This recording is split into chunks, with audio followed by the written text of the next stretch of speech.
All right. Welcome to the show, everyone. We're going to go ahead and start today's program. If this is your first experience on a Learn Around the World virtual field trip, this is an interactive experience for everyone out there if you're on camera or off of camera today. You can send in your live text questions using the Q&A app built into your Zoom window. Teachers, you can also use Twitter. If you are on Twitter, then you can send in questions to hashtag GEOshow. Again, that's hashtag GEOshow. Do not at me, because I am not following my Twitter handle, only this hashtag GEOshow. We also use Kahoot here on the GEOshow, so make sure you get logged in over at kahoot.it. Enter in today's game pin 730-8816.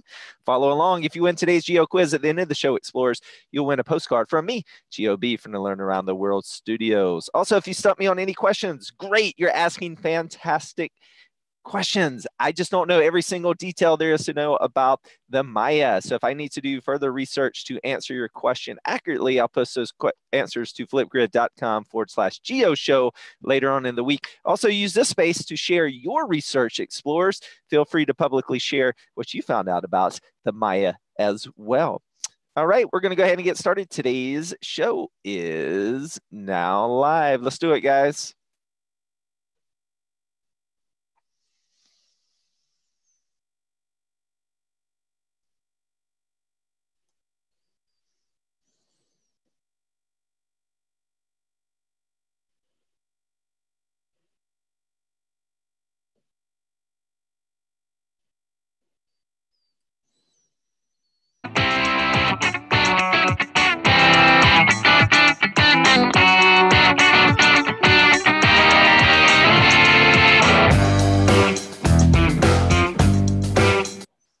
All right. Welcome to the show, Explorers. You're now watching the Geo Show. The title of today's program is Los Maya, brought to you by Learn Around the World. We're kicking off today's show with a survey question using Kahoot, so go ahead and grab your devices if you're playing along. Just a quick note, we only give you 10 seconds to answer on the Geo Show, so you must be quick. If you've never used Kahoot before, you must look up at the screen where you see me right now. This is where you're going to see the questions and the answers right about here, and make sure you're looking up here to see those questions and answers. The first couple questions are survey questions, so they are not worth points. So if you're not logged in yet, don't worry, you'll have an opportunity to do so. Again, that game pin is 730-8810. That's also in your chat box, teachers. Okay, we're talking about the Maya today, but where were the ancient Maya cities located? Central America, Europe, Asia, or South America? All right, it is Central America, so we are going to Central America on our virtual field trip today. We're actually going to two countries today. We're going to Mexico and Guatemala on our virtual field trip. So I hope everyone has their virtual passports with them today. Let's find out exactly where these countries are located and the cities where they are located, the particular ones that we are going to today. The Geo Show is a geography-based program. That means location matters. So let's go ahead and spin our big blue ball around. We're going to Central Mexico today, and we're going to be looking at two sites. If we have time at the end of the show, we'll show you a third site. That third site was a later city called Tulum. We call this the post-classic period. So the Tulum ruins were around when the Spanish arrived in the 1500s. It was a much smaller city. But we're going to focus on two classic cities. So the classic Maya was the time period that we give for the Maya when they were at the height of their art. their cities were the largest, the most powerful that they reached. And one of those cities that we're going to visit today is Palenque. And Palenque is located in Mexico. And this city was famous for its artwork and for the intact glyphs. We'll find out what those are as well that were left in that city. We're also going to visit the Tikal ruins in the northern jungles of Guatemala. Now, Tikal was a very, very powerful city. You can kind of think of it as like the modern day New York City because it had very tall pyramids and temples there. So it was definitely one of the largest and one of the most powerful Maya cities during the classic period. So those are our locations that we'll be talking about today. And those, again, are located in Central America.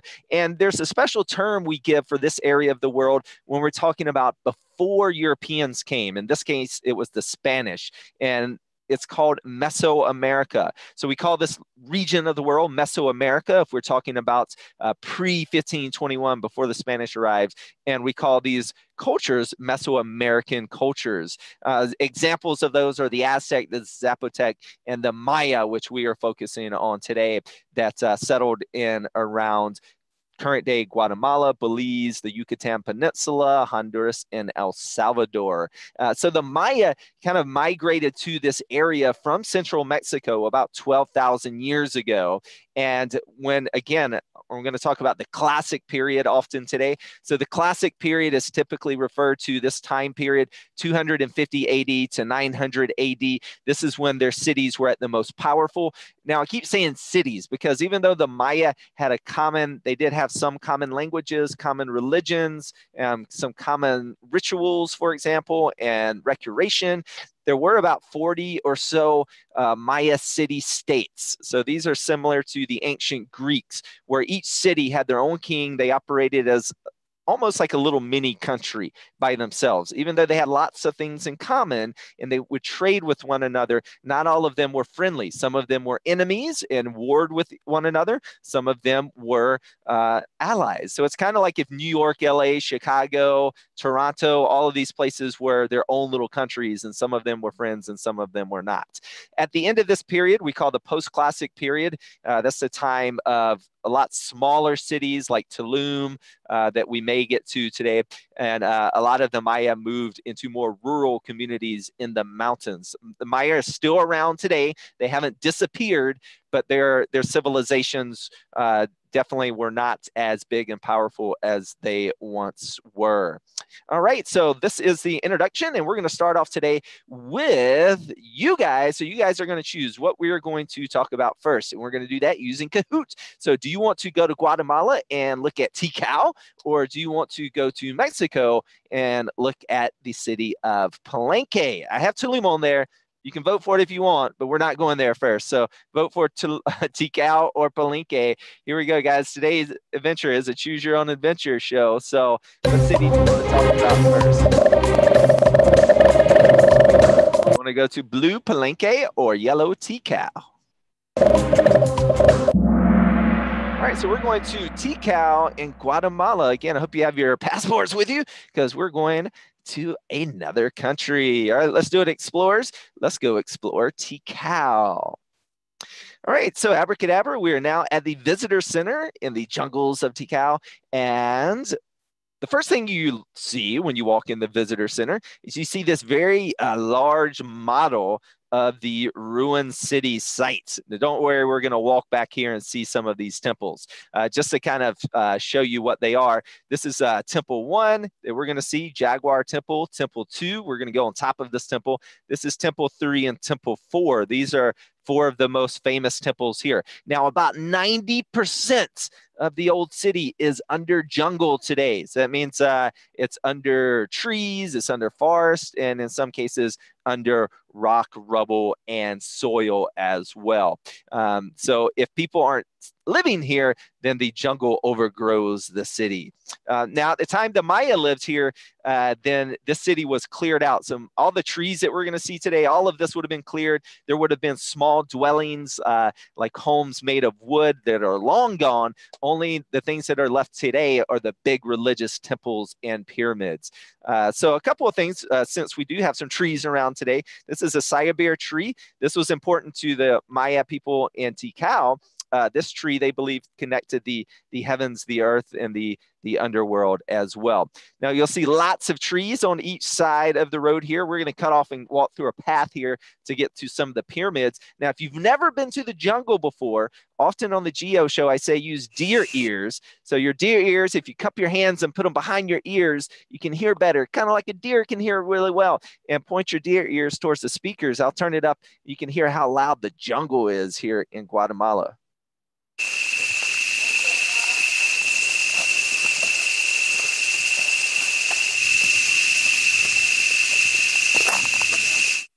All right, how cool is that? All right, so when we come out of the jungle, right here, we see this giant mound in front of us, and it's not all dirt, so it's not just a hill here, but in fact, this is a pyramid, and the back side is still covered with dirt, but they only keep the front side cleared off here. So let's walk around and take a look at it. So there are 4 sides to this pyramid, and originally there were 4 set of stairs. They still are, just one of those sets is under the ground in the back. Now, you may be asking yourself, well, this doesn't look like the pyramids that I'm familiar with in Egypt, for example, with a big pointy apex on the top. Well, you're right. Many of the pyramids of the Maya were flat on top because this one in particular was used for ceremonies and rituals. So whereas the ones in Egypt were just a giant tomb, this one here was built to be used, and we're going to walk on top of it. So everyone, I want you to be careful. If you can see here, it's really steep, so you need to watch your step. There's no hand railings, and if you take a fall here, it's going to hurt.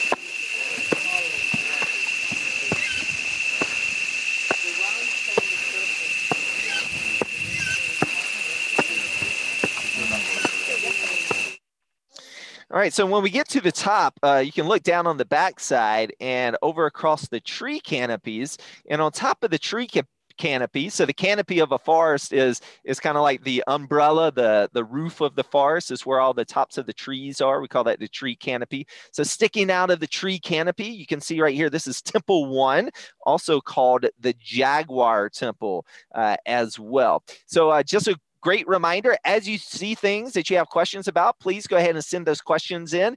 So when we get to our Q&A section afterwards, we can get right to them. Mrs. Pollock's classroom already wants to know what animals were present during this time.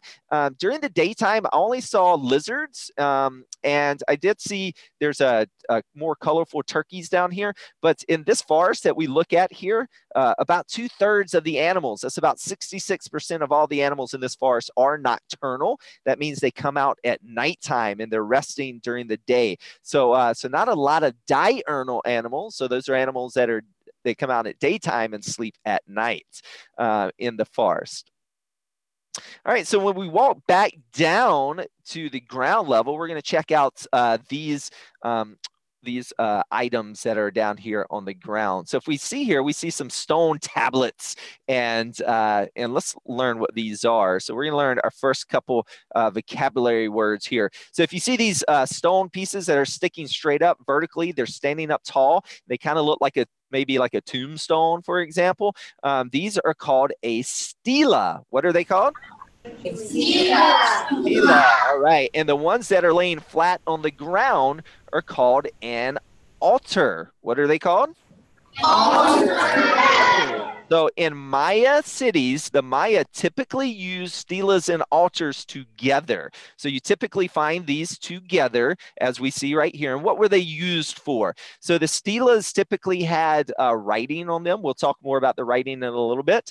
And the altars, they also had writing on them as well. But the altars and the stelas in combination were used during ceremonies. And in particular, right here, they would be used for bloodletting and sacrifice sacrificing. So some people are surprised to learn, but in many cultures around the world, and definitely in Mesoamerican cultures as well, both animal and human sacrifices were practiced by the Maya people here at Tikal.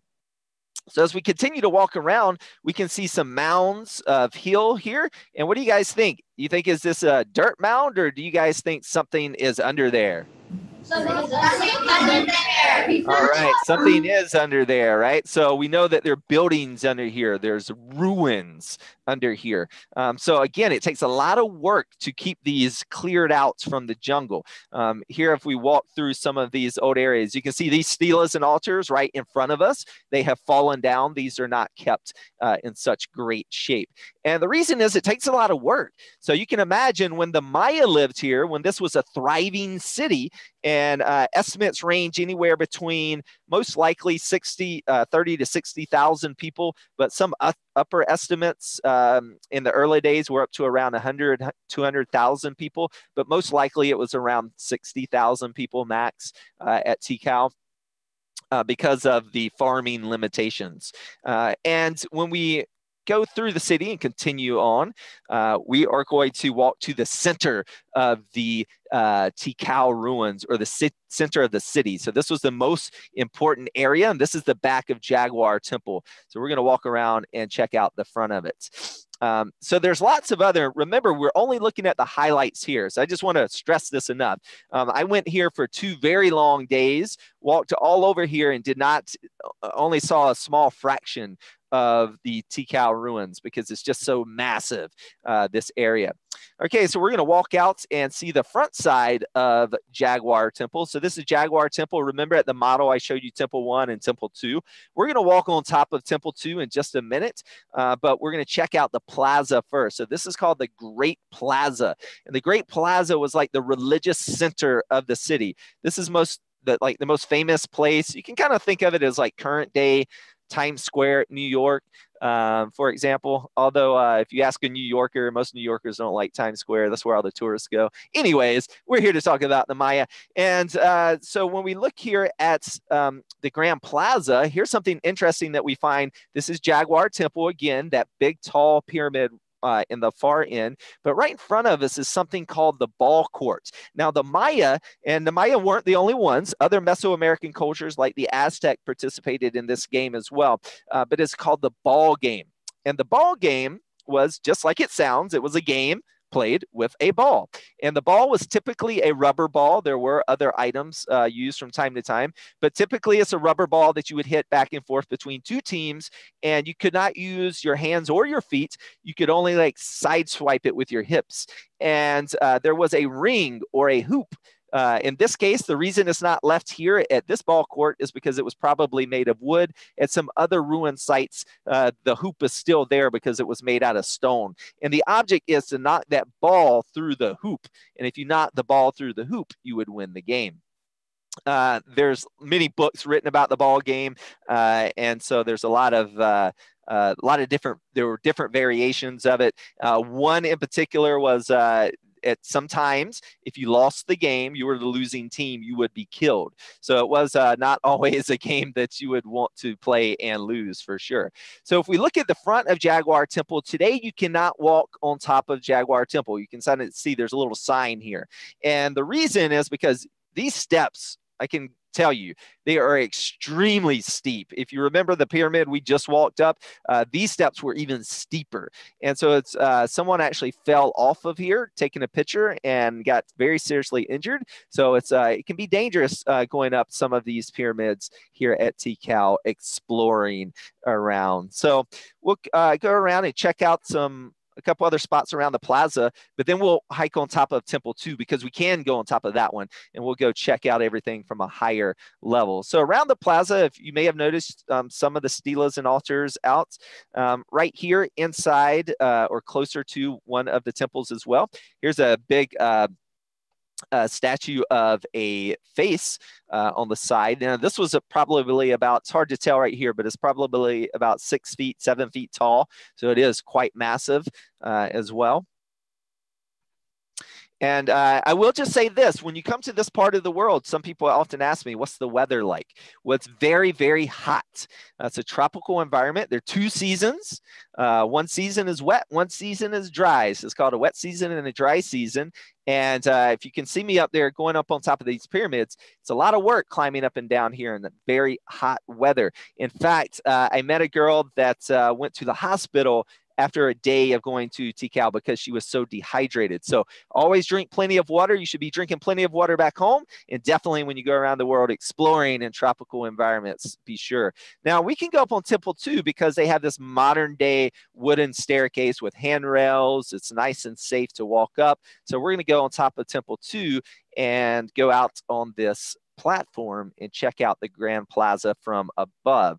First, we'll look back up at the top of Temple 2 here so we can get a view of what some of the engravings on the top here and some of that white stuff. So we're going to talk about this, but when we look at the top of the temple here, you have to use your imaginations when we look back out over the Grand Plaza, because all the buildings that we see here would not originally have this dark gray color, the stone color. Instead, they would be white. They were all covered with something called stucco. Can you guys say stucco?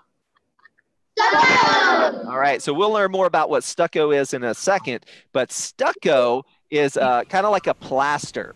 And so what would happen is they would melt down or make all this plaster, and I'll show you how they did that.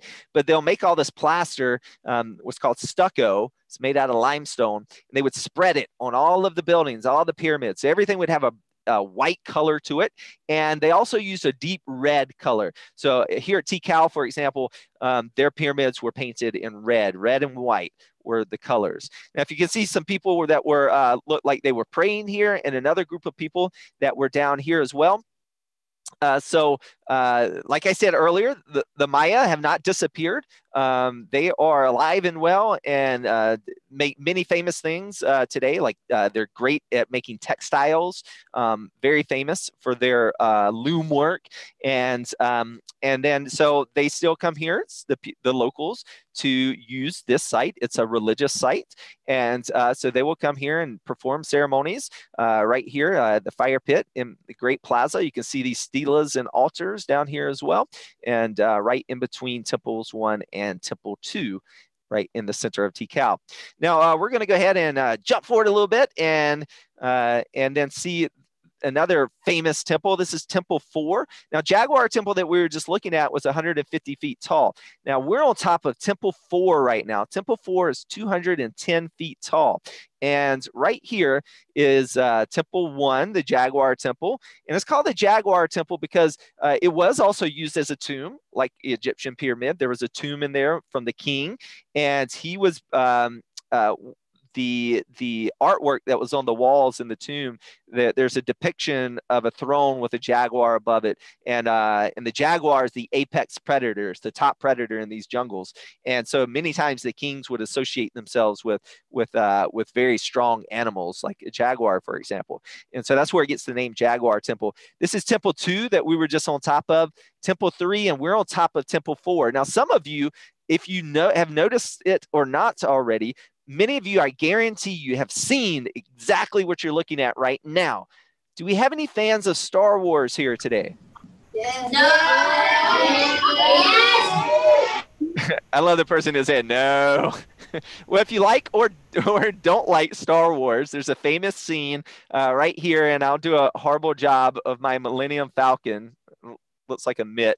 But here's my Millennium Falcon flying into the Rebel base. This is from episode 4, or if you're as old as I am, episode 1 of Star Wars. Luke Skywalker, they were coming into the Rebel base, and Millennium Falcon is flying over Tikal. So in the movie, George Lucas came here and filmed this exact scene, and you see the Millennium Falcon fly across the sky in this exact spot. So go back and watch that with your parents, and you can share that fun fact with them.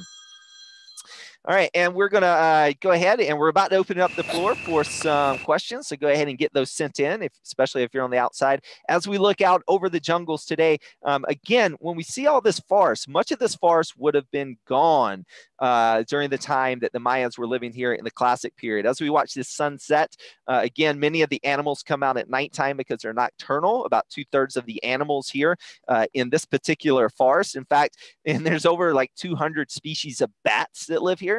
So lots of nocturnal animals as we see the sun go down. All right, so just a couple of things to show you that a couple of those temples are as tall as the trees here, and much of the ruins and buildings here are still covered by forest. I love this shot that you can actually see the doorway here. And so you have to be careful going in and out of places. There's no railings.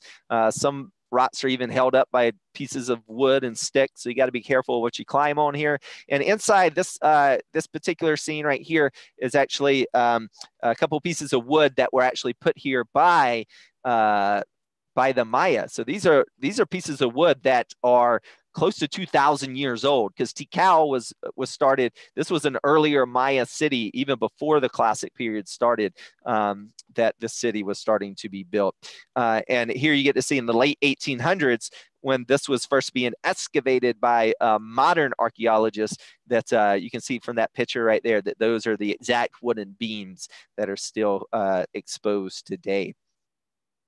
Here, before we open up for questions, I do want to point out something that's interesting when we talk about archaeology and when they find old ruin sites. If you look on the left side and the right side of this temple, you may see something different between the left side and the right side. Does anyone notice a difference there? And let's go over to Galloway, Ohio. Do you guys have any guesses? Do you see a difference between the left side and the right side? And what do you think caused that difference? What do you think is different? I do. So there's a curve on the one side? Right. So if we looked on the right side, it looks more rounded, right? The edges are rounded on the right side. Whereas the left side, we get really sharp edges. It looks like it's new construction. Now, why do you think it's different? Let's go ahead and ask another classroom. Let's ask Mrs. Zellick in Lester's classroom. Do you guys have a guess why one side would look like new construction and the other side would not? It has more weathering and erosion. All right. I love that you knew that word too. So weathering. So you are right. The right side is weathered. And so weathering means it's kind of like erosion of rock. So with wind and rain, rocks can get smoothed down. It's like a river rock. If you've ever seen a river rock, how it gets smooth. Now, originally that left side was weathered as well. Now, why is it not weathered today? Well, the reason is because this is Jaguar Temple when it was first uncovered in the late 1800s by archaeologists, and they reconstructed the left side. So you can see here, archaeologists did this to the Maya temple of Temple 1 here in Tikal. And the reason they did this is because it's part of how we learn how the Maya did things. Much of the Maya's writing was burned. All their books were burned by the Catholic priest in church from Spain. They came over, and which is really unfortunate because we lost so much information about the Maya.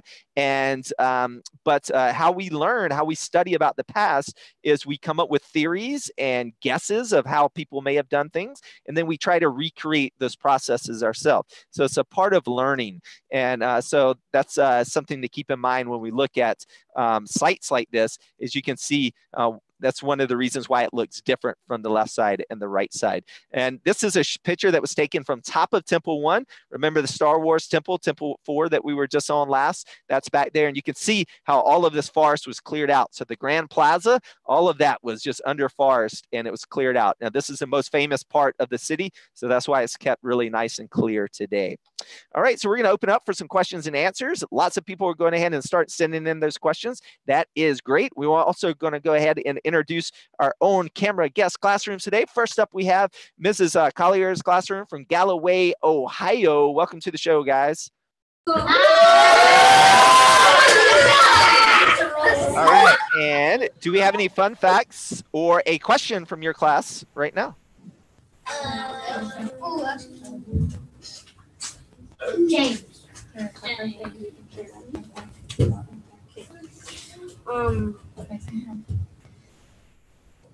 AD 250 was the golden age of the Mayan Empire.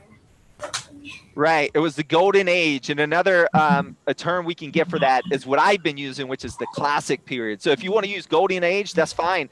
So that just means that that's when they were at the height of their civilization. That means all their best artwork was being produced. Their biggest cities were being produced. It was at the height is what we call it, the golden age, the classic period, any of those terms that you want to use. Great research there. Also, we have with us today, we have Mrs. Zellick in Lester's classroom from Cleveland, Ohio. Welcome to the show, guys. All right, and do we have any fun facts you would like to share, or do you have any questions? Either or. In the Mayan Maya Empire, nobles did not appear in public without one of their slaves holding a cloth for their face. They used lots of color and beautiful sewing in their clothing. Awesome. All right, guys, thanks for sharing. And we'll come back to you guys for questions in just a minute. We do have lots of questions coming in. Mrs. Tomlinson's classroom wants to know about when were these built. It depends what city we're looking at. In Tikal, for example, Tikal started a good 200-300 years in BC, and the last date in Tikal was 879 AD before it was abandoned. And but when we look at, say, Temple 1, Jaguar Temple, so the king that temple was built for, that's buried in there, died in 760. So it was later on in the classic period when these the really tall temples were built at Tikal. So some of them were started at its first formation of the city, and some of them didn't come till 600, 700, 800 years later. So it was over a long period of time that many of these buildings were built. Great question there. Mrs. Torzi's classroom wants to know how many temples in all are in Tikal. I don't have it right off the top of my head. It's high up there. There are a number of, many of them are smaller. We're just looking at some of the most famous ones, and the same will be true when we go to Palenque here in a second. And last but certainly not least, we have with us Mrs. Glenn's classroom from San Antonio, Texas. Welcome to the show, guys. Hey. Here you go. Oh, wave. All right. And does your classroom have a fun fact to share or a question? Either or, go for it. Where's the fun fact? Stand up and here. So we didn't even need this introduction. Man. Jade was used to make mass jewelry and even decorate their teeth. You do Shut up. Okay, say it again. So they used jade to make jewelry and decorate their teeth. And no one was even talking. Oh, yeah. All right. So we'll come back to you guys. We'll do some questions here in a minute as well. Other questions coming in. Lots of them. Mrs. Wheeler's classroom wants to know, why did you get killed if you lose the ball game? Not every time they played the game, someone would be killed. Sometimes competing cities. So sometimes they would, in lieu of war, they would play the ball game. And so the losing team, like if you lose in war, bad things happen, right? Mrs. Nelson's classroom wants to know, do people that still practice the Maya religion still participate in bloodletting and or sacrificing? I don't personally know a lot about current practices of the Maya with its terms as bloodletting and sacrifices. I would assume no, but again, that's one I don't really know about with the Maya today. I could tell you, I mean, people still practice in their religions and still believe in their gods. The Maya gods, there are about 165 or so of them. So lots of gods in the Mesoamerican cultures, typically across the board. Great questions coming in. Also, we have over on, just check Twitter really quickly. And if we have any questions there, let's see, Mrs. Well, they're just sharing pictures. All right, great pictures there. And we're going to go ahead and visit another site. But first, we're going to learn a couple more vocabulary words. Keep those questions coming in. We'll come back to those. And as we talk about the Maya. So just to go over a couple more vocabulary words. And from some of the things that we're seeing at our two cities. First off, how do we talk about this culture? How do we talk about these people? This is a common mistake many people make. I've made this in the past. In this past show, I've made this. And often we say the Mayan calendar, the Mayan people, the Mayan X, the Mayan Y. That's an incorrect use word of the, or incorrect use of the word. So Mayan refers to the languages. We use Maya when we're talking about, when we use it as a noun or an adjective. So for example, Mayan refers to the family of Maya languages. Today there's around 29 to 32 of those languages, and we call those Mayan languages. Do you speak Mayan, for example? Whereas Maya is both a noun and an adjective. So when we talk about the people, it's Maya people. When we talk about the temple or the city, it was a Maya city. So it's not, Mayan is not an adjective, and that's how I've used it in the past. And so I wanted to share that with you as well. So when we go and look at our next city, we're going to see this building technique. This was at Tikal as well. The top left-hand one is at Tikal. These next two pictures are from Palenque, what we're going to see next. And this is something called the Corbel Arch. Can you guys say Corbel Arch? Right, so this is a building technique used by the Mayans, and the way it works, if you look at the top left picture here, it's where you take blocks and you stack them one on top of another, but very little bit at a time. You get closer and closer and closer to the middle until you meet the other side at the top. And this is not a true arch. A true arch has more of a semicircle shape to it, and you can make wider walkways. So the Corbel arches, the downside to using this building technique is you can only make narrow passageways, but you can support a lot of weight. And this is the building technique that the Maya would use. And this is an example of how they used it in Palenque, which we'll see next. And they would use it to control water. So the Maya at Palenque had indoor running water to their palace. How cool is that? So they had this well before many of the people, the Europeans did, and in the Americas, before America was even a country, or the United States. I guess America is not really a country. All right, there we go. And our next, we've already learned these, the stelas and the altars. So the stelas are the ones standing straight up, and the altars are the ones laying down horizontally. All right, and when you walk around these cities, not all of them are kept in the best of shape. And remember, we learned about stucco. So stucco, the process is you crush up limestone. So you make this kind of a powder, or kind of a sand out of limestone, by breaking it apart and crushing it up. Then you mix it with water and you boil it. And this process is what they would make a plaster, and they would spread this plaster, the stucco, all over the buildings. And also they would make artwork out of the stucco. They would use the stucco to make statues, as this came from a museum near Palenque. So this was found in Palenque, our next city we're going to look at. They also made beautiful jewelry as well. Jade was a common or a precious stone to use. And the Maya, they would write in something called glyphs. Can you guys say glyphs? Glyphs is the process of writing with pictures. So many of you may have heard of hieroglyphs before by the Egyptians, for example. Well, the Maya, they wrote with glyphs as well.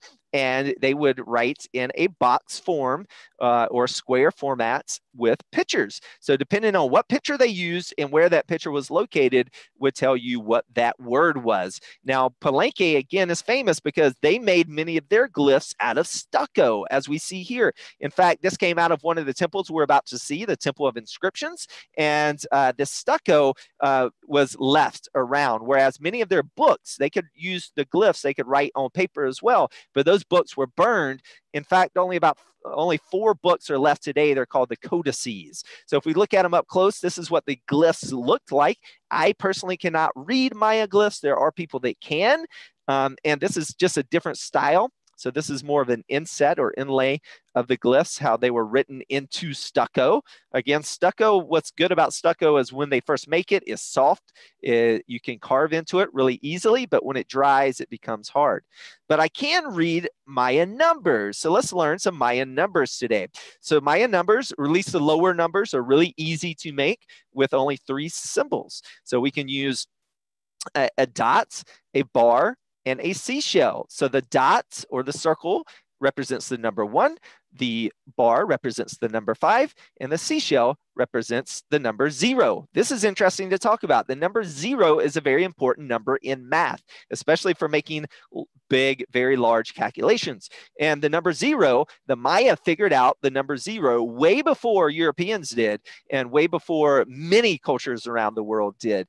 And so the Maya were great mathematicians and great astronomers. So they had solar eclipses, other types of orbits laid out many thousands of years ahead of time. That's how good at math they were.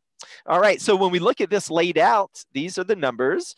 And when we add them together, 1 is 1, 2 dots is 2, 3, 4, and a bar is 5. So let's start adding some different combinations. So what do we have if we take a bar and 3 dots? Let's go over to Mrs. Glenn's classroom. What do you guys think that number is? 8. All right. Good job, guys. Let's go over to Mrs. Collier's classroom. What do you guys think? 2 bars and 1 dot. What number is that? 15, 21, Yep. 11, 11. All right, 11. I heard it. 11. So 5, 5, and 1 is 11. All right. What about 3 bars and 3 dots? What do you guys think over in Mrs. Zellick in Lester's classroom? 23. 18. All right, 18. Great job, guys. So, right. So what the confusing part is when we get to 20. So this is actually the number 20. Remember, the seashell by itself is 0, but when we start going, when we go on the upper level here, a dot over the seashell, this makes it 20. So 2 dots over a seashell is 30, 3 dots over a seashell is 40, and so forth. So this is basically how you do basic Maya number counting. Now it gets a little more complicated the higher numbers you get, but you get the idea. All right, so we're going to head over to Palenque in just a second. So we would like to give a couple of shout outs here on the Geo Show. Our next shout out today is going to Park Hills Elementary in Pennsylvania. Shout out to everyone watching from Pennsylvania. And let's do another one to St. Michael Academy in North Carolina. Big shout out to you guys as well. Mrs. Stout's classroom wants to know, what is the highest temple built? Well, the highest temple that you're going to see today was Temple 4 in Tikal. That's the Star Wars temple that I showed you guys. And that was 210 feet tall, or is, I should say. It's about 22 stories high. 22 stories high. And then really quickly, before we move on, what materials did they make the ball out of? Was a rubber ball coming from Mrs. Aversano's classroom, if I'm saying that correctly. So they made the ball out of rubber, but when we talk about materials of the buildings as well, so I just want to touch on this, is they built their buildings out of limestone. Now, this is very impressive, guys. All of these very large temples and pyramids that we see today were all built with human power. So there were no beasts, meaning there were no horses, ox, elephants, like in Southeast Asia, for example, that use the Asian elephants. Instead, everything was carried by just a strap on a block on the back by people, and they were all carved by just hammer and chisel. So everything was done. And the Maya, even though they were great at math and they came up with the number 0, although we give it this shape, remember, they used a seashell, but they did not have a wheel. So they did not even have a wagon or a cart like many other cultures did. So no wheel, they were able to make this. I can kind of see how they can make it with a wheel, but no wheel, man, that took a lot of manpower or person power, I should say, to do that. Okay, let's go over to Palenque. Again, Palenque is in Mexico. So remember, these borders of Mexico and Guatemala were not around during this time, and we are going to see Palenque. Now, Palenque is sometimes called the Water City. We'll see why, but there are about 4 or 5 rivers that run through this area. It's a very wet parts of the jungle as well.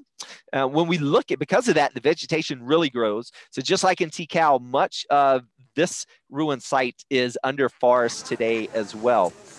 Now, when we go inside, if you remember that archway, it's called a corbel arch.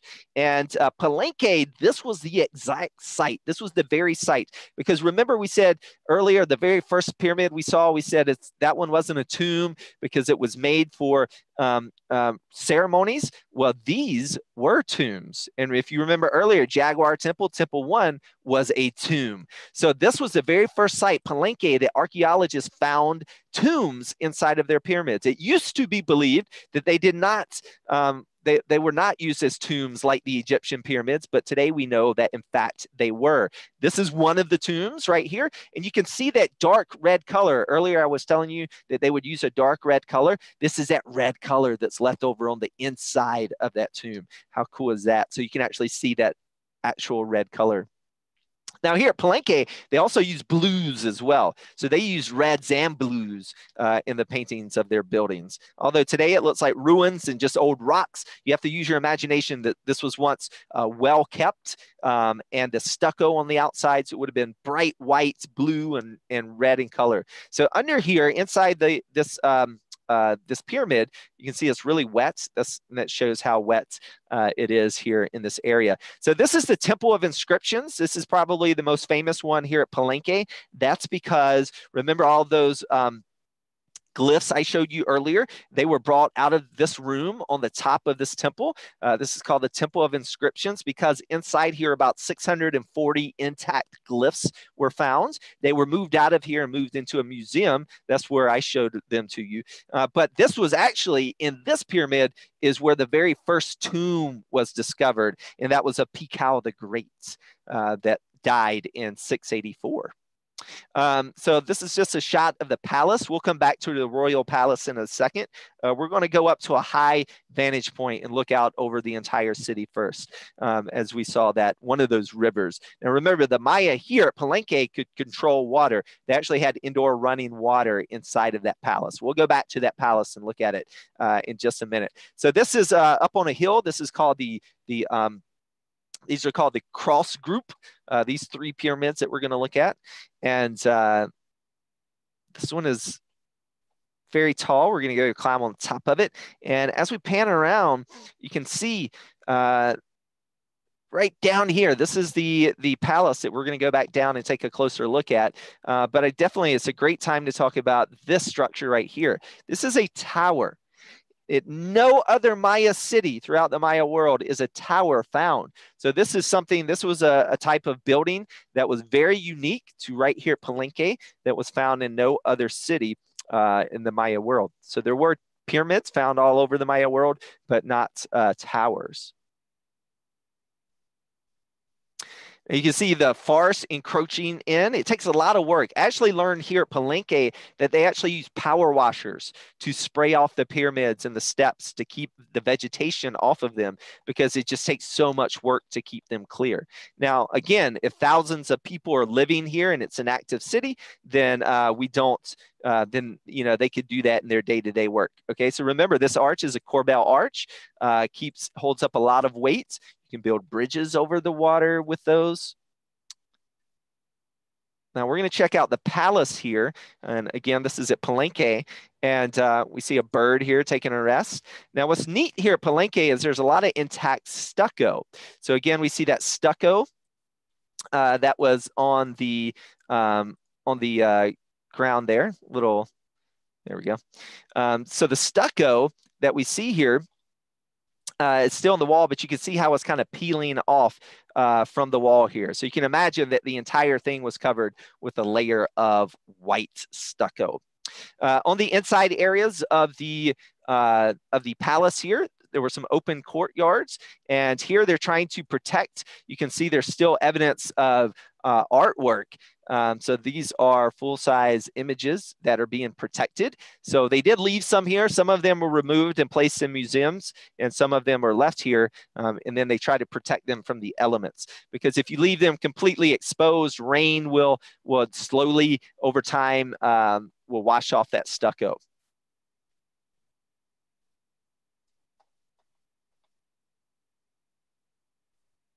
and this is the tower. So 3-story tower. And again, no other towers are found in any other cities around the Maya world. And so the Temple of Inscriptions, if we take a look at it from the palace here, the Temple of Inscriptions is 75 feet tall. So not near as high as Tikal, where we see the 150 feet tall, the 210-foot tall temples. Inside, Pikal the Great was discovered inside the Temple of Inscriptions. What's really cool is they had something called a speaking tube here. So a speaking tube, so you could come in here and you could talk through the tube down to Pikal the Great after he died. So if you were still living in the city. And it works like if you guys ever been to a playground and those tubes, you can talk to your best friend in on the other side of the jungle gym through those speech tubes. Worked in the exact same way, except I don't think any voices were coming back. So I think it was a one-way speaking.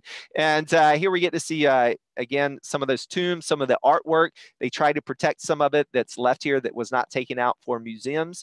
And very tall up on top of the hill here, you can get a great view out over the entirety of Palenque. The entire city itself is built on top of a hill, and you can look out views all around where you have an open shot, of course, open line of sight. And you can find all around Palenque evidence of glyphs and artwork that was constructed into that stucco. All right, we're going to jump right into our geo quiz because I know we're just past 45 minutes and some classrooms need to run. If you have time to stick around, I'll open up the floor. We'll do a lightning round of questions afterwards. We're going to go ahead and launch that geo quiz. So if you're playing along, make sure you answer quickly and correctly to get the most points possible. All right, we're going to skip that one. All right, so here we go. Geo quiz starting. First question. Are the Maya still around today?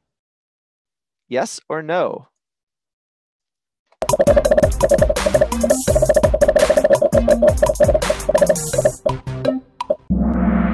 All right, yes, they are still around today. Okay, Mystery Mouse in the lead. Okay, is Maya right? In Maya writing, what number does the seashell represent? What number does the seashell represent? 5, 0, 10, or 1?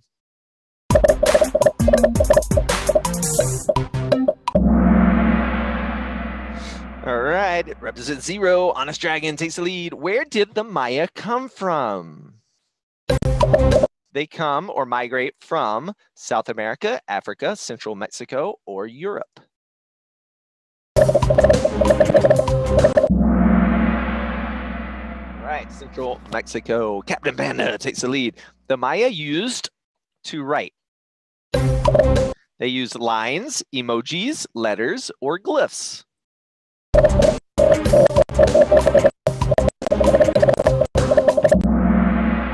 Right, they use glyphs. Man, I bet many of you use emojis today. So very similar, you're using pictures to write when you text message your friends and you use emojis. It's the same idea. You're using pictures to communicate ideas. All right, Captain Panda still in the lead. Which city was most like modern day New York City? Meaning there were very tall buildings, very large population.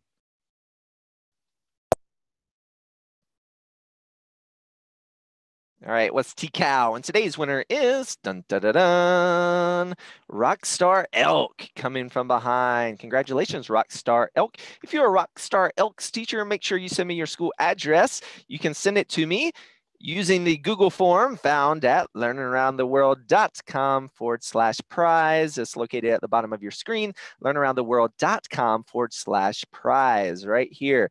Go ahead and fill in your school address there. I'll get their postcard sent out right to Rockstar Elk. If you have to head out, have a fantastic day. If you have time to stick around, we're going to open up the floor for a lightning round of questions, and we're getting right to it. If you have someone in our own camera classrooms, get them sent up to the camera. Let's see, right off the bat, let's see, Retrocy's classroom, sorry about that. How did they pick the rulers? Okay, rulers were typically like a royal family. I imagine, I don't know a lot about the political structure as far as like overthrowing a family, but they were believed to be descendants of gods and to be godlike rulers. So, so they were they were held up to great esteem, so there would be royal families, and most of that was passed down through your offspring. So your children would become the next in line. Okay, let's go over to Ohio, or I should say Galloway, because we have 2 Ohio schools. All right, go for it. How did the Mayans get the color on the temples? Right, so they would mix up a lot of paint. Now, when I say paint, so one of the way in particular that they got the red color, for example, is that there's a parasite that grows on cacti in Central and Mesoamerica. And so what it is, you take that little parasite off the cacti and you crush it up, you dry it out and you crush it.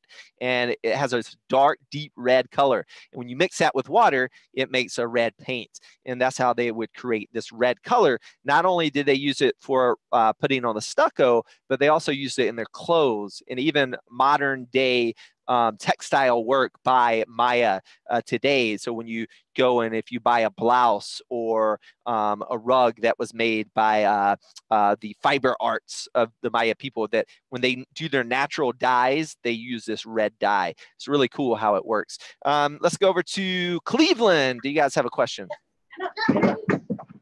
Quick. The novels covered their bodies with tattoos. They covered themselves in jewelry. They wore big earrings. They bathed often and then painted their bodies. All right. The most powerful people in the ancient Mayan Empire were not the ruler's families. The most powerful were the priests. The priest. Okay. All right. So yeah. So and keep in mind, not every single. Just to keep in mind, thank you for sharing. Great research, by the way. And I just want to stress this when we start thinking, because we use the term a lot, Maya, to include all of these people from these 40 different independent city states. And we need to be really careful when we research to think that what we find may cover everyone. Sometimes it does, sometimes it doesn't. For example, just one of the cultures, so Maya, many of the Maya believe they were descendants of the corn god. They believe they were children of the corn. They were descendants of corn. That's how important corn, this is where corn comes from, is this part of the world. Also chocolate. So if you guys like chocolate, thank Mesoamericans. All right, anyways, so some of the Maya city states, they actually, as babies, would squeeze the skull of the babies while your bones are really soft when you're an infant, and you could actually shape and change the shape of your head. So you can actually make a cone head. So some of this groups of Maya, it may have only been one, that they shaped their head to be a cone shape, so they would actually look like an ear of corn. And so it sounds, odd to us, but that definitely did not include all the Maya people. And I just give that as an example. So as you do your research, and when you look back into history at groups like Greece, for example, they're different city-states. Or if you look at Maya, for example, these city-state people, each one of them had their own kind of way of doing things. And one area did not, if one group of people did something, it did not necessarily mean they all did it. So keep that in mind when you do your fabulous research, and thank you for sharing. Mrs. Thomason's classroom wants to know, why do you think the Maya left their big cities? The most common theory today is that it used to be unknown, and most people believe today is we know, when I say we, archaeologists know today, during the time period, during the late 700s, 800s AD, there was extreme drought in this part of the world. And most likely it was done by the Maya because they did something called slash and burn. That means they cut down all the rainforest and they planted fields, planted corn. So all that rainforest that we see today would have been flat and cleared out, would have been farm, agricultural land. They also used a lot of that wood to burn and make that stucco that they spread over all of their buildings. And through chopping down all those trees, it changed the local environments and local weather patterns. So the rain that they used to get from the rainforest goes away, and then extreme drought. Then the people, when they get hungry, they start uprising against their kings. And most people, through political unrest because of drought, they left the cities. And that's the most common belief through archaeologists and people that spend their lives studying these things today. Again, Mrs. Pollitt's classroom, learnaroundtheworld.com/prize. I'll send out a following email later on in the week. Mrs. Stout's classroom, why did they paint things red and blue? I don't know why they particularly chose those colors. Maybe it was the most available color. So yeah, I know at Palenque they used more colors on their buildings than in Tikal, for example. Let's go back to Cleveland. Do you guys have a question? The Maya are famous for their textiles, potteries, carvings, and stone sculptures, weaving, and featherwork. Right. Over 1,000 different dances. Do you know any of them? No. No. I don't think the Mayas dabbed, but you know. All right, great research, guys. Thank you for sharing those. Back over on our Q&A app. Let's see, we have, let's try to find, Mrs. Wheeler Lee's classroom wants to know, what did the Maya eat? So corn was the biggest. So lots of corn. They drink their chocolate it's kind of like a hot chocolate drink, but it would not be a really sweet chocolate like you and I think of today. They had beans as well, squash, tomatoes, avocados, lots of these foods that we enjoy today, much of the world enjoys, came from Mesoamerican cultures. So one of the biggest things that we get today from the Maya is definitely not the wheel, but the concept of zero and their food. So that very important, especially corn. To the Maya diet as well. All right, lots of other questions coming in. So for our classrooms is still sticking around with us, I'm gonna show you a couple of bonus footage. Again, you may leave at any time. You're not required to stay around, but if you have time in your schedule to stick around and check it out, awesome. I'm gonna show you really quickly Tulum. Tulum is a different type of city. It's what we call a post-classic city. People were living in Tulum when the Spanish arrived in the 1500s. Tulum was a much smaller city, as we see some of the iguanas there.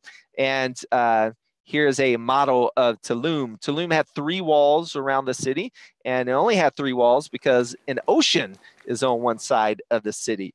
And again, lots of iguanas around this area of the Yucatan Peninsula. And when we walk to the ocean, and there we go, another lizard. What's really interesting, even today, this area, so this peninsula is called the Yucatan Peninsula. And this is really interesting to think about why things are called the way that they are. And I just recently learned this.